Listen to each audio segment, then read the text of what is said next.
Tá. Muito bem.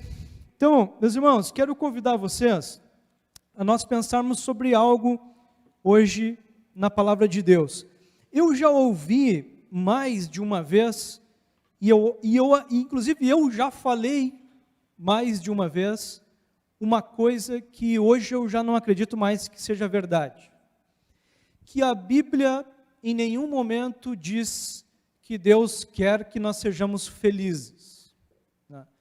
Então eu ouvi isso de várias pessoas, dizendo que não, a Bíblia nunca diz que é para nós sermos felizes, mas que Deus quer o nosso amadurecimento.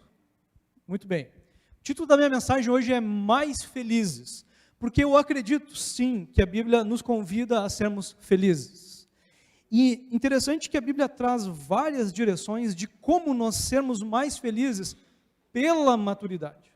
Então nós amadurecemos espiritualmente, nós amadurecemos e nos tornamos pessoas mais felizes. Então a Bíblia de fato fala sobre como sermos felizes, e daqui a pouco nós vamos ler os textos que falam literalmente isso, que Deus está nos ensinando como sermos mais felizes.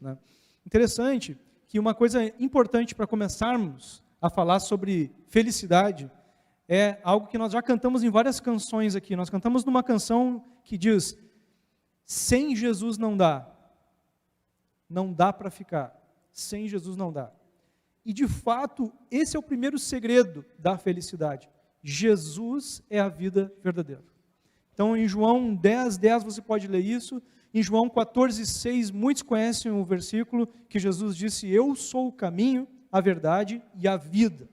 Então Jesus é a vida verdadeira. Você precisa de Jesus.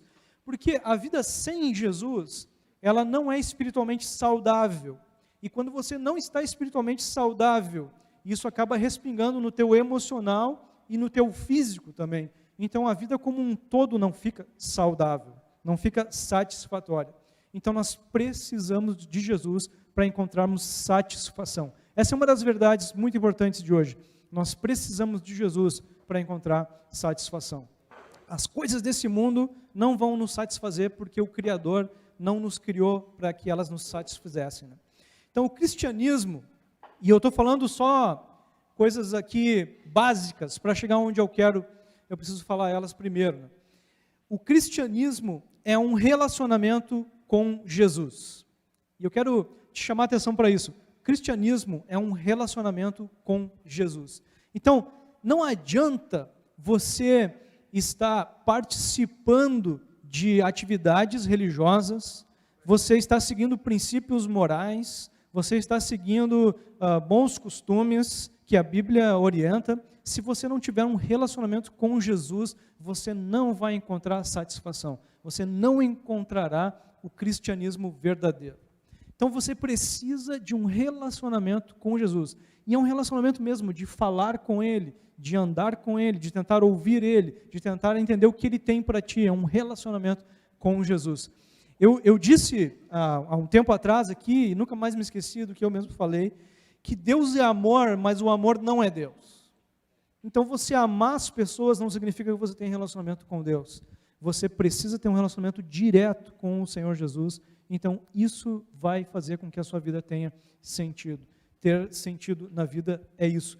E sabe que a gente precisa se perguntar se eu estou falando com Jesus, se eu estou tendo meu momento, se eu tenho um relacionamento real com Ele, ou se eu só estou seguindo os princípios morais, as práticas religiosas e etc. Entendeu? Então, importante, Jesus ensinou em 1 João 3:23, em João 13:34, que as duas coisas mais importantes que a gente pode fazer é amar a Deus e amar as pessoas. Então, esse Jesus que é a vida verdadeira, nos ensinou algo sobre como nós vivermos melhor, e Ele disse que no centro do que a gente pode fazer está amar a Deus, amar a Jesus e amar as pessoas. Na minha última pregação, eu falei que era muito importante que nós aproveitássemos esse tempo de dificuldade para crescermos na obediência, crescermos em olhar para Jesus como Senhor, em olhar para Ele entendendo que eu preciso mudar para agradá-lo mais, a crescer na obediência. Pois bem, o amor, esse amor a Jesus e ao próximo, é o mandamento que Ele nos deu. Então nós precisamos nos perguntar, como eu posso obedecer mais esse mandamento que parecem dois, mas é um só que Ele nos deu. 1 João 3, 23 e 24, diz claramente que esse é o mandamento, quando diz assim: e o seu mandamento é esse, que creiamos no nome de seu Filho Jesus Cristo e nos amemos uns aos outros, segundo o mandamento que nos ordenou. Quem guarda os seus mandamentos permanece em Deus, Deus permanece nele, e nisto conhecemos que Ele permanece em nós, pelo Espírito que nos deu. Então, amar a Jesus está totalmente ligado com amar pessoas. Tanto que quando pedem para Ele resumir a lei, lá em Mateus, Ele resume a lei dizendo amar a Deus e amar ao próximo como a si mesmo, e Ele disse que o segundo era semelhante ao primeiro. Na verdade, agora João está dizendo que é um mandamento só. As duas coisas estão muito ligadas.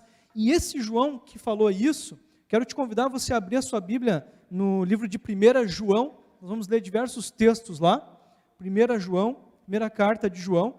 Quero te convidar a gente ler o capítulo 4, 2 versículos que dizem assim: se alguém disser, amo a Deus, mas odiar seu irmão, esse é mentiroso. Pois quem não ama o seu irmão, a quem vê, não pode amar a Deus, a quem não vê. E o mandamento que dele temos é esse: quem ama a Deus, que ame também o seu irmão.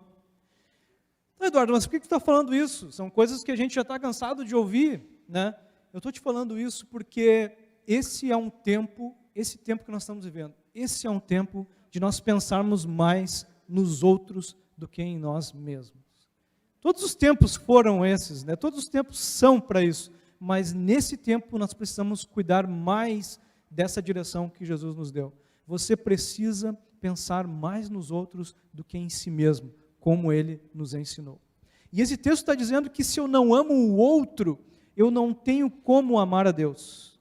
Uma coisa depende da outra. Se eu não amo a Deus, eu não consigo amar o próximo. Se eu não amo ao próximo, não consigo amar a Deus. É um mandamento ligado, parecem dois, mas é um mandamento só. João escreveu lá, agora eu quero fazer um parênteses no Evangelho de João. Ele escreveu no capítulo 13 o seguinte: Jesus falou, né, eu lhes dou um novo mandamento, que vocês amem uns aos outros, assim como eu os amei, que também vocês amem uns aos outros. E o versículo 35 diz o seguinte: nisto todos conhecerão que vocês são meus discípulos, se tiverem amor uns aos outros. É um mandamento só. Tá, mas a gente não ia conhecer os discípulos de Jesus se as pessoas amassem Jesus? Pois é, amar Jesus, amar os outros, os dois estão ligados. Então a marca é que quem ama Jesus acaba amando o próximo, quem ama o próximo está dentro do mandamento mais importante, né? Então quero te encorajar a você olhar para João e lembrar, amar ao próximo é muito importante para o meu relacionamento com Jesus. E se eu esfriar nisso, em olhar para o outro, se eu concentrar toda a minha preocupação em mim mesmo, eu vou acabar me afastando de Deus. Me afastando de Deus. Então, nesse tempo de dificuldade, não fique olhando só para você. Olhe para Jesus e, especialmente, olhe para os outros que estão à tua volta. Olhe para quem está perto de você. A carta de 1 João, quero voltar para lá e ler contigo o capítulo 1 agora, versículo 13 e 4, diz assim: o que vimos e ouvimos, anunciamos também a vocês, para que também vocês tenham comunhão conosco. Ora, a nossa comunhão é com o Pai e com o Filho, Jesus Cristo. E escrevemos essas coisas para que a nossa alegria seja completa. Uau, apareceu aqui agora um texto dizendo que tudo o que ele falaria a seguir seria um caminho para a alegria completa, para a felicidade. Então, esse texto de 1 João, o capítulo 1, está dizendo, o que eu vou falar para vocês é para a alegria completa, é para a felicidade. E o que ele falou? O que nós lemos anteriormente, que a gente precisa amar o nosso irmão. Ele se deteve muito nessa carta para dizer, você precisa amar o seu irmão. Se você não conseguir amar o seu irmão, que você consegue ver, não consegue amar a Deus, que você não consegue ver. Então, a gente precisa saber uma coisa importante sobre a felicidade. Depende de um relacionamento com Jesus, mas depende muito de amar as outras pessoas, de amar o nosso irmão. Então, a felicidade está em amar Jesus, e isso envolve necessariamente amar pessoas. Então, como que eu posso ser mais feliz se você amar mais a Jesus e se você amar mais as pessoas? Amar mais a Jesus e amar mais as pessoas. E uma coisa que já falei algumas vezes aqui também é o seguinte: o amor só acontece quando a pessoa que é o alvo do teu amor, ela sente esse amor de alguma forma. O amor não pode ser uma coisa oculta. Eu amo ele, mas ele não sabe. Eu amo ela, mas ela não sabe. Precisa ser uma manifestação. O amor precisa ser uma manifestação que a outra pessoa receba como algo bom, como um amor, né? Então, é alguma coisa que eu falo, é alguma coisa que eu faço, é alguma ação minha que mostra que eu amo, que faz eu amar. Enquanto não existe ação, não existe amor. Então, quero te encorajar a pensar nisso. Como eu posso crescer no amor às pessoas? Isso vai me fazer mais feliz. Esse é o segredo da felicidade que a Bíblia traz, né? E nessa quarentena, a gente viu coisas bem estranhas e tristes, né? Como, por exemplo, uma foto que eu trouxe ali, ó. Nessa quarentena, nós vimos um guarda guardando os papéis higiênicos no supermercado. Guardando por quê? Para que alguns não pegassem e deixassem outros sem. Isso mostra que as pessoas pensam pouco nos outros, pensam muito em si, né? Até trouxe uma foto que é uma brincadeira ali, o banheiro do cara que levou todo aquele papel higiênico deve ser desse tipo, né? Um monte de papel higiênico. Gente, isso é só um exemplo do que pode acontecer com a gente nessa pandemia. A gente se preocupar tanto em se salvar a si mesmo, que acabamos nos perdendo de Deus, porque a gente não olha para as pessoas que estão à volta. Então, eu queria te convidar, te encorajar fortemente. Isso é para a nossa saúde própria. Você precisa olhar para as pessoas que estão fora da tua casa nessa quarentena. Você precisa amar essas pessoas como você nunca amou. Você precisa agir na direção delas como você nunca amou. Isso vai fazer toda a diferença no teu ânimo, no teu espiritual, em todas as áreas da tua vida. Então, a pergunta que fica para nós é: como nós temos agido nessa quarentena? Nós temos buscado mais Jesus, esse relacionamento pessoal, temos amado as pessoas na prática, sim, nós temos pensado mais nas outras pessoas do que em nós mesmos, né? Então, há um risco nessa quarentena muito grande de nós perdermos o foco de olhar para o outro, de olhar para as outras pessoas, né?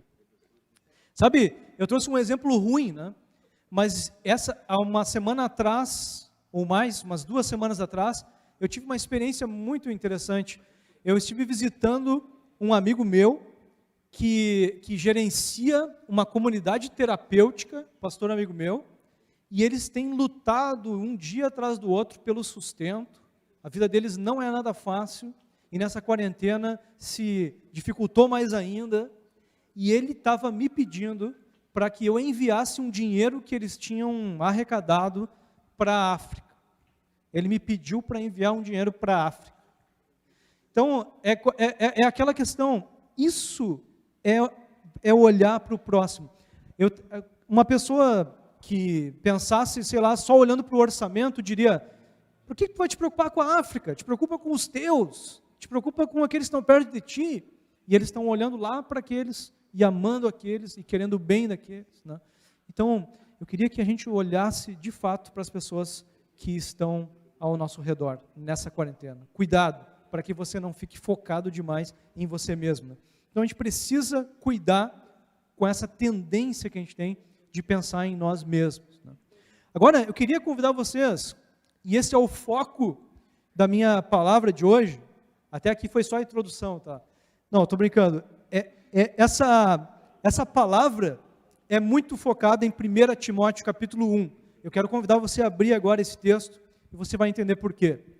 O apóstolo Paulo estava mandando uma carta para o seu discípulo, né? E no capítulo 1, versículo 14 até o 16, 14, 15 e 16, ele falou uma coisa bem importante. Foi o seguinte: transbordou, porém, a graça de nosso Senhor com a fé e o amor que há em Cristo Jesus. Esta palavra é fiel e digna de toda aceitação, que Cristo Jesus veio ao mundo para salvar os pecadores, dos quais eu sou o principal. Mas por esta mesma razão me foi concedida a misericórdia, para que em mim, que sou o principal pecador, Cristo Jesus pudesse mostrar a sua completa longanimidade ou paciência, e eu servisse de modelo para todos os que hão de crer nele, para a vida eterna. Paulo disse que ele estava servindo de modelo, mas modelo em que sentido?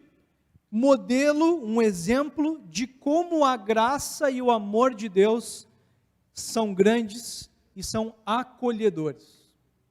Como assim? Ele falou, o contexto trouxe isso, ele disse, transbordou a graça, e depois ele disse o amor que há em Jesus, porque eu sou o maior dos pecadores, e ele me aceitou, e então agora eu sou um modelo de como Jesus acolhe pessoas, mesmo pecadores, mesmo o pior dos pecadores, que ele se considerava. Então, ele foi um modelo de como Jesus é acolhedor. Então, eu queria trazer esse contexto para vocês entenderem o que está sendo dito nesse capítulo de Timóteo. Paulo está dizendo, o acolhimento, o amor de Jesus é um exemplo na minha vida, a minha vida é um exemplo do acolhimento e do amor de Jesus, né? E Paulo, com esse acolhimento todo, com essa graça toda de Jesus que veio sobre ele, ele aprendeu uma coisa muito importante, o segredo para a felicidade, que ele falou lá em Atos 20, 35. Em tudo que fiz, mostrei a vocês que mediante trabalho árduo, devemos ajudar os fracos, lembrando as palavras do próprio Senhor Jesus que disse, a maior felicidade em dar do que em receber. Irmãos, na versão NVI, na versão Nova Tradução da Linguagem de hoje, existe a palavra felicidade aqui nesse texto. Na Nova Tradução da Linguagem de hoje é feliz, né? É mais feliz aquele que dá do que aquele que recebe. E nas versões antigas a palavra é bem-aventurado. Agora vai no dicionário Aurélio e abre e veja o que significa bem-aventurado. Bem-aventurado é feliz. A bem-aventurança no Aurélio é uma grande felicidade. Então o bem-aventurado é mais do que feliz, é um feliz no superlativo. Então o segredo da felicidade está sendo revelado para você e para mim aqui hoje. A sua alegria pode ser completa, como o João falou, você vai ser feliz, como o Paulo falou, quando você estiver empenhado em dar mais do que em receber. Em olhar mais para os outros do que para você mesmo. Em olhar mais para a conta bancária dos outros que está pequena, do que se preocupar com a tua que está pequena. Quando você olhar mais para o outro do que para você, você vai começar a entender o que é felicidade profunda. Então nós seremos mais felizes quando nós estivermos agindo mais pelos outros. Mais pelos outros. E meus irmãos, eu já vi pessoas com muito pouco, pensando nos outros sempre antes. E eu sei então que isso é possível e traz muita satisfação, traz muita felicidade. Eu já vi, já convivi com pessoas que estavam com muita dificuldade financeira, mas nunca deixaram de pensar e dividir as coisas com os outros. Então eu queria te encorajar a você pensar seriamente sobre isso, né? Então quando a gente pensa mais, esse Paulo, que foi um exemplo de muita graça e muito amor, de um alvo de graça e de amor, ele ensinou em vários outros textos que era importante a gente olhar mais para os outros do que para nós mesmos. Por exemplo, se você olhar em Filipenses 2, ele disse algo que eu costumo ler muitas vezes aqui, né? Ele disse que nós deveríamos considerar os outros mais dignos do que nós mesmos, os outros superiores do que nós, mais importantes, eles vêm primeiro, né? E interessante olhar para esse mesmo livro, Filipenses 1, e ver como Paulo falou a questão de um combate que levava à felicidade. Ele usa essa palavra depois lá com Timóteo várias vezes, um combate que leva à felicidade, e a felicidade em todos esses textos continua no mesmo lugar, no amor a Jesus e no amor ao próximo. Nessa quarentena, onde está a felicidade? No mesmo lugar, no amor a Jesus e no amor ao próximo. A felicidade está no mesmo lugar onde esteve sempre, a receita é a mesma. Então, irmãos, a gente precisa lembrar de praticar, a gente precisa lembrar do conselho de Deus. Então, como é que estão os teus planos? Quais são os teus planos para essa quarentena? Quais serão as tuas ações nessa quarentena? Precisa envolver outras pessoas, precisa envolver ajudar outras pessoas, precisa envolver estar com Jesus e ajudar outras pessoas. Tá, e o que tu está fazendo nessa quarentena? Estou tentando me virar, estou tentando viver, né? Pois é, você só vai conseguir se você ajudar outros a viver. Você só vai conseguir sobreviver se você ajudar outros a sobreviver. Essa é a direção de Jesus para nós. Senão a tristeza vai bater, a dificuldade vai bater, então você só vai encontrar alegria, satisfação, graça, se você investir em outros, se você estiver investindo em outros. Então encontre a felicidade investindo em outras pessoas. Nessa quarentena, depois da quarentena, para o resto de nossas vidas, nós encontraremos a felicidade ajudando outras pessoas, nos ligando com Jesus, um relacionamento real com Jesus e ajudando outras pessoas, amando outras pessoas. Então, meus irmãos, a Bíblia nos ensina isso, nos ensina que nós precisamos amar os outros. Sabe, esse é o segredo da felicidade, mas eu queria detalhar um pouco mais. A Bíblia fala como amar. Incrível, essa semana eu estava lendo essa carta de 1 Timóteo, e ela ensina para nós como amar. Ela diz que o amor tem uma fonte. Claro, é Deus, mas na minha vida o amor procede. Olha só o que diz 1 Timóteo 1:5. O objetivo dessa admoestação é mostrar que o amor que procede de um coração puro, de uma boa consciência e de uma fé sem hipocrisia. Então, a gente vinha falando até agora que o amor era o combustível, era a forma de nós sermos felizes, de nós encontrarmos a felicidade, o amor a Jesus e o amor às pessoas. Agora eu quero te ajudar a entender que passo você precisa dar para poder amar mais. Então ele está dizendo aqui que o amor, ele procede de 3 coisas: de um coração puro, de uma consciência limpa, né, ou boa, e de uma fé sem hipocrisia. De uma fé sem hipocrisia. A gente já tinha citado, depois desse texto, vem aquele texto que eu já tinha citado lá, o 14, 15 e 16, em que Paulo está dizendo que ele era um exemplo de como, sendo um grande pecador, tinha sido acolhido por Jesus, né? E depois disso, o texto que vem, no mesmo capítulo 1 de 1 Timóteo, o 18 e o 19, diz assim: esta é a admoestação que faço a você, meu filho Timóteo, segundo as profecias que anteriormente foram feitas a seu respeito, que firmado nelas, você combata o bom combate, mantendo a fé e a boa consciência, porque alguns, tendo rejeitado a boa consciência, vieram a naufragar na fé.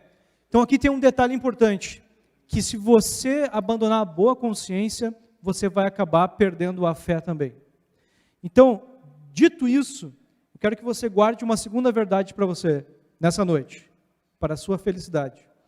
Que o amor vem de um coração puro, de uma boa consciência e de uma fé sem hipocrisia. O amor vem daqui. Então, eu fico me perguntando muitas vezes, como eu posso amar mais? E aqui a Bíblia está nos dando uma resposta de como nós podemos melhorar, aumentar a nossa capacidade de amar pessoas, de amar ao próximo. O que é o coração puro? O coração puro nada mais é... O que é o coração? O coração é o centro das emoções. Não é o meu coração que bombeia sangue, mas esse coração é o centro das emoções. Aquilo que está no centro, que é mais importante emocionalmente falando, que eu dou mais valor, é o meu coração. E como ter um coração puro? Simplesmente deixando que no centro das tuas emoções estejam as coisas de Deus. Você precisa muito entender o que diz lá em Efésios 5, quando diz deixar-se encher pelo Espírito Santo. Diz lá, não se embriaguem com vinho que leva à libertinagem, mas deixem-se encher pelo Espírito Santo. Falando entre vocês com salmos, hinos, cânticos espirituais, cantando e louvando de coração ao Senhor, dando graças constantemente a Deus, Pai, por todas as coisas, em nome de nosso Senhor Jesus Cristo. Então, a gente precisa encher nossa mente, encher nosso coração desse relacionamento com Jesus, dessas coisas espirituais, da palavra de Deus. Você precisa se alegrar com isso e dessa forma você vai começar então a crescer no amor. Você vai estar com o teu coração cada vez mais puro, porque ocupado com as coisas que são do céu, O que é boa consciência? A Bíblia fala sobre os pecados e o que não é pecado. Agora, a Bíblia também fala que a gente precisa manter a consciência limpa, em vários textos, Atos 24, 1 Timóteo 3. Depois, lá em 1 Timóteo 4, estamos falando do mesmo livro, vai falar no versículo 20 que alguns têm a mente, a consciência cauterizada. A consciência cauterizada. E, irmãos, em Romanos 14 fica muito claro para nós que existem coisas que a gente precisa ter uma direção particular de Jesus para fazer ou não fazer. E que se eu tenho dúvida ao fazer, mesmo que a Bíblia não esteja dizendo que aquilo é pecado, mas se eu fizer com dúvida, ou contrariando o que eu acho que Jesus está me falando, isso acaba sendo um pecado. Então a boa consciência é simplesmente você entender que talvez jogar futebol não seja bom para você, Jesus te falou que não é bom para você, vai ser mau exemplo para alguém, vai fazer alguém cair em pecado. Você beber uma bebida alcoólica não é uma coisa que Jesus está dizendo para você não fazer. Ah, mas é pecado? A Bíblia não fala claramente sobre isso, sobre que seja um pecado, mas você não vai influenciar alguém para o mal, você não vai fazer uma pessoa tropeçar. Então a boa consciência é o relacionamento com Jesus, sabendo que Ele está te dizendo, isso sim, isso não, vai para cá, vai para lá, isso é bom, isso é ruim. Interessante ler em Hebreus 5, que Paulo disse que o sujeito que é maduro na fé, ele está com uma capacidade acima da média de separar o bem do mal. Então, eu quero te recomendar que você cresça na boa consciência, na capacidade de ter uma boa consciência. Como? Você precisa perguntar, Jesus, isso eu devo continuar fazendo?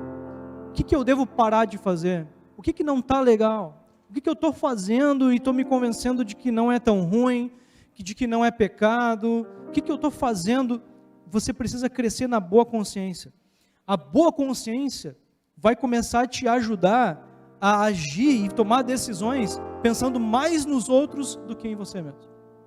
Então, a Bíblia fala sobre a consciência que não deve entristecer o irmão, Romanos 14, e nem fazer o irmão tropeçar. Você não estaria pecando, mas você estaria influenciando pessoas de maneira ruim. Importante você ter uma boa consciência, você crescer nisso, você ser um cristão mais afinado. E a terceira coisa que ele falou é a fé sem hipocrisias. Meu irmão, a transparência nos capacita a amar muito mais as pessoas. A transparência nos capacita a amar muito mais. Porque as máscaras nos afastam das pessoas. Porque a gente não quer que as pessoas descubram quem nós somos. A gente quer ter um relacionamento superficial, porque a gente não quer ir a fundo, porque senão não descobrir o que eu faço, o que eu penso, o que eu tenho feito, né? Irmãos, quero encorajar você a pensar em participar do Celebrando Restauração. Para mim tem sido uma coisa excelente. Eu sou um facilitador já há mais de 2 anos. Toda vez que eu me sento com meus irmãos lá e posso falar sobre as coisas que eu faço errado, isso é muito libertador para mim. Isso me traz muita alegria, isso traz muita felicidade e muita capacidade de amar mais as pessoas. Quando a gente ouve as pessoas falando sobre os seus defeitos, eu compreendo elas mais, amo mais. Quando eu falo sobre minhas falhas, eu começo a entender melhor também a mim mesmo. Eu começo a ficar mais livre, a transparência me aproxima das pessoas. A capacidade de ser transparente me aproxima das pessoas. Então eu quero fazer até um parênteses aqui, para te dizer que a gente tem uma turma de mulheres nas sextas-feiras, às 20 horas, e uma turma de mulheres e outra turma de homens nas terças-feiras, às 21 horas. Então, sextas, mulheres às 20, terças, mulheres e homens, 21 horas. E breve, agora em junho, nós vamos ter inscrições para os grupos de passos, né, que é o grupo fechado, é o grupo mais aprofundado. Então, se você quiser, entre em contato comigo, entre em contato com a gente e faça parte. Você vai gostar de poder praticar a transparência. Então, meus irmãos, coração puro, boa consciência e a fé sem hipocrisia. Sabe o que o apóstolo falou no versículo 6 do capítulo 1? Ele disse que algumas pessoas, desviando-se dessas coisas, perderam-se em loquacidade frívola. Sabe o que é isso? É discussão inútil. Sabe o que acontece com a pessoa que vai para o outro lado, ao invés de praticar a boa consciência, o coração puro, a fé sem hipocrisia? Esse começa a amar mais as outras pessoas.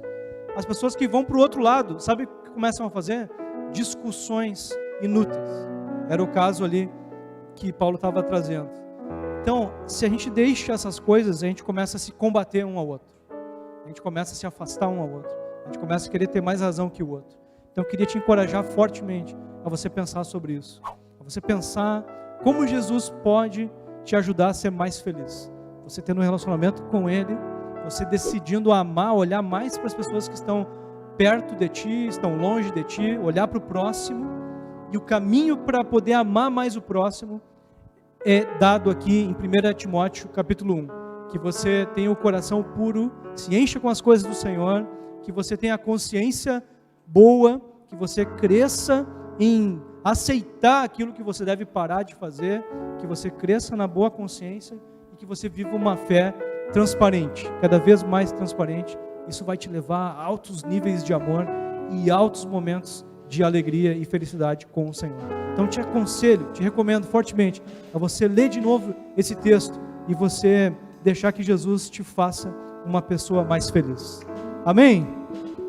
Quero te convidar a fazer uma oração aí, onde você está, pedindo que Jesus nos ajude, uma tarefa que nós precisamos dele. Senhor, queremos, Pai, nessa dificuldade, nesse deserto, nesse tempo, Senhor, de mudança, de desafios, queremos, Senhor, aprender contigo a sermos mais felizes, Pai. Queremos encontrar a felicidade no meio da adversidade, Senhor. E te agradecemos por nos lembrar, ó Pai, que a felicidade está no teu principal mandamento, Senhor. No relacionamento contigo, no amor a ti e também no amor às pessoas que estão perto de nós, Pai. Te agradecemos por nos lembrar disso, Pai. Queremos lembrar que os outros precisam vir antes de nós, que tu precisa vir antes de todos e os outros precisam vir antes de nós. Nos ajuda, Senhor, a colocarmos as coisas na ordem correta.